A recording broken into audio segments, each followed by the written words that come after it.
Taiwan has many similarities with Japan. The streets are clean, the people are polite and civilized, the trains are quiet, and coffee shops display Japanese signs.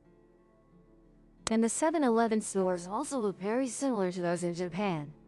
Taiwan can be described as a smaller, warmer, and cuter version of Japan. But why is that? An island so close to the mainland is incredibly similar to Japan. First, let's talk about geography. This is Taiwan. On the map, Taiwan is located in a position like a floating gem in the Pacific Ocean. To the north, it borders the Ryukyu Islands, which are Japan's Okinawa.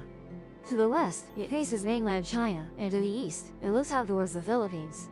If you measure on the map Keelung City, a city in northern Taiwan, to Japan's Yonaguni Island, which is the southernmost island of Japan,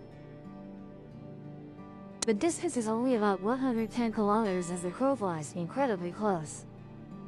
Today, the Taipei-Okinawa flight route is one of the shortest and busiest in East Asia, only about 600 kilometers. In other words, Taiwan is very close to Japan. In fact, Taiwan is closer to Japan than Vietnam is to Indonesia within Southeast Asia.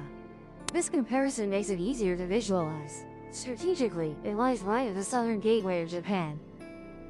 Japanese military strategists have described it this way: if Taiwan is a shield, then Japan is the sword behind that shield. Because if you look at the map, Taiwan and Japan's southern island chain form an arc blocking the Pacific Gateway. Whoever controls Taiwan can control the maritime routes between Japan, China, and Southeast Asia. Therefore, in Japanese defense documents, Taiwan is often referred to as a life or death island, crucial to Japan's security. If one day Taiwan is controlled by a force not friendly to Japan, Japan would lose its safe access route to the Pacific. And Japan's island chain, specifically the Okinawa Islands, would be directly threatened. But geography only hints at why Taiwan resembles Japan. The answer lies in history. And this history spans from the late 19th century to the mid-20th century. From around 1895 to 1945, a period of 50 years when Taiwan was a colony of Japan. At that time, Japan was on a strong rise after the Meiji Restoration. Japan wanted to prove to the West that it was civilized enough to become a modern empire. And to do that, they needed a place to demonstrate the Japanese model of governance. Civilized.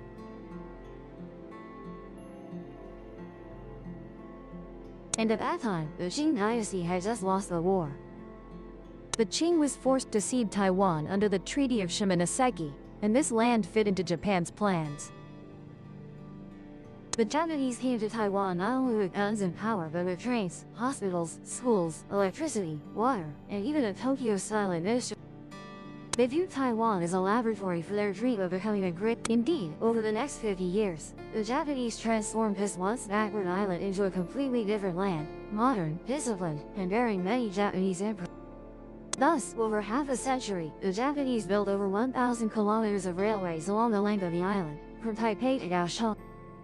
They also established hundreds of schools, introducing compulsory education to rural areas, teaching the people Japanese, a spirit of perseverance and effort to the end.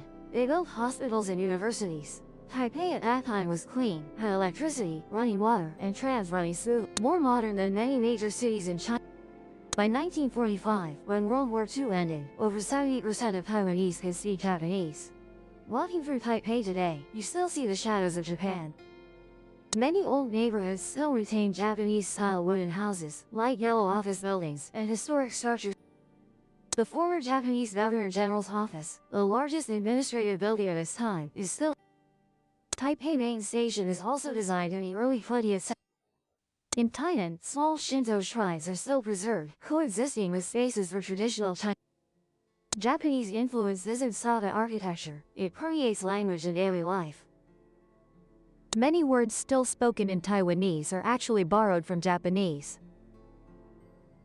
This is the trace of half a century of Japanization, deeply ingrained in Taiwanese life, becoming part of the everyday language. Taiwanese cuisine is also clear evidence of this fusion.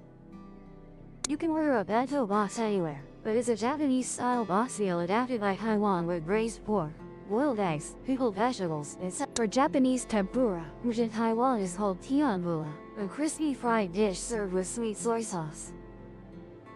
Even bubble tea, very famous in Taiwan and a symbol of Taiwan, is a blend of Japanese tea culture and the sweet taste common in Chinese preferences. And if you step into any 7-Eleven convenience store in Taiwan, you'll see they all have a Japanese style. From the layout and soft background music to the service rules of greeting customers politely. In fact, that's understandable, as over 6,500 7-Eleven stores across Taiwan are part of a system largely owned by Japanese shareholders. The density of convenience stores in Taiwan is even higher than in Japan itself. Even by boarding a high-speed rail, one can see the shadow of Japan there. The Taiwan high-speed rail system is essentially Japan's Shinkansen 700T technology, transferred almost identically from the locomotive's management system to operation, all embodying the Japanese spirit, punctuality, cleanliness, and respect for customers. As the train is about to depart, departure music plays and a gentle announcement requests silence and no loud talking. What's remarkable is that Taiwan not only learned discipline but also learned heart. The Japanese are famous for discipline, refinement, and humility. Taiwan learned all three, but also adopted some warmth, openness, and approachability from Chinese culture. That's why many have commented that Taiwanese people resemble Japanese but are friendlier. After Japan's defeat in 1945, Taiwan became a place of continuation. After Japan's defeat in 1945, Taiwan became the Republic of China, thinking that relationship would end like a drought. When Japan faced the tsunami in 2011, Taiwan was among the top donors, contributing over 200 million. This amount even surpassed mainland China. In 2023, when Japan discharged wastewater from the Fukushima plant, Taiwan was also among the supporters. In 2024, over 5 million Taiwanese visited Japan for tourism, meaning 1 in 5 people went to Japan. In reverse, Japanese also view Taiwan as a favorite destination, feeling both familiar and friendly. Not only are there such connections, but economic ties are even tighter. Japan is the third largest investor in Taiwan. Many Japanese corporations have established headquarters here, such as Sony.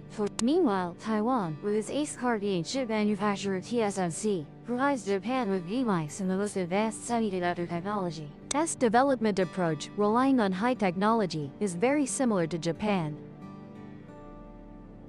Of course, Taiwan doesn't completely copy Japan. They learn to make it their own. The bullet train technology remains Japanese, but the departure music natural. Bento boxes retain the Japanese spirit, but might include pickled vegetables or pork belly. Japanese minimalism, when it comes to Taiwan, aims at dynamic, bright, and more approachable quality. Japanese people walk slowly and steadily, while Taiwanese walk quickly and softly, both heading towards a common mouth. If Japan commands respect, Taiwan wins affection, and perhaps that's why the world calls Taiwan Japan, but a warmer version. It could be said that worldwide, many former colonies erased traces of occupiers, but Taiwan learned differently. They preserve, learn, integrate, and make it part of their own identity. This influence helped Taiwan form an orderly modern society that's precisely the development, combining Japan. People say Japan is the land of discipline, while Taiwan is the land of smiles. When these two meet, we get a civilized society that's also deeply lovable. And perhaps that's exactly why Taiwan resembles Japan. It makes the world feel closer, warmer, and much more endearing. Thank you for following this story. If you found it interesting, you can subscribe to the Hidden Ledger channel. For now, we bid farewell. Goodbye.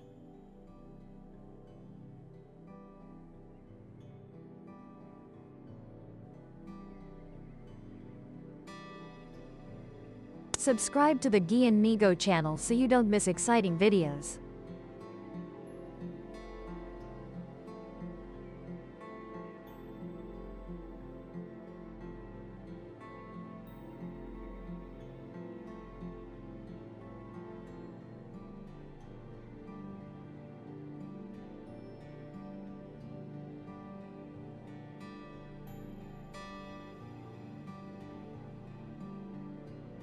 Thank you for your companionship.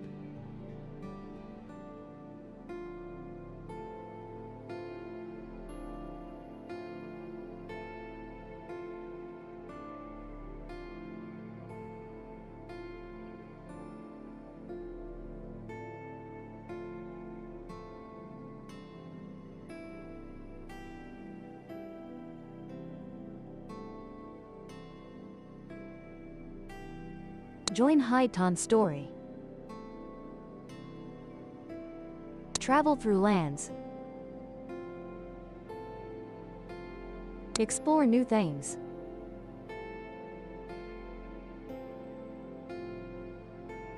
Don't hesitate, leave your feedback. And we hope to see you again.